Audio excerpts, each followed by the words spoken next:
Assalamualaikum everyone! How are you? Ayan pala yung na-blend ko. Nasa screen yung yung ingredients. Ayan, nilagyan ko rin siya ng lemongrass. I'm gonna cook rendang.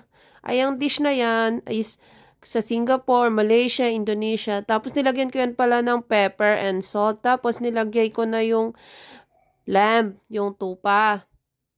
Ayan, sobrang sarap niyan. Alam nyo ba?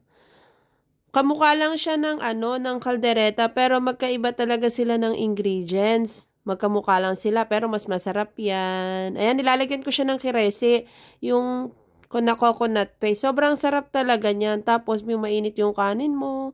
Ronnie, luto na yung rendang. O, tapos nilalagyan namin yan ng ng patatas. Kasi favorite yan ng aking asawa.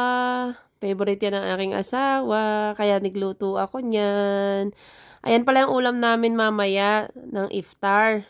O, diba? Tapos nilalagyan ko yan ng ghee kasi para lalong sumarap. Ay, eto pa, nakalimutan ko nga ilagay ito, yung rendang paste. O, ayan, yan ang nilalagay ko. Nabili ko sa may tindahan dito. Tapos, ayan, perfect na, ready to serve. Sobrang sarap niyan. Yun lang. Assalamualaikum. Ronnie, luto na. Bye!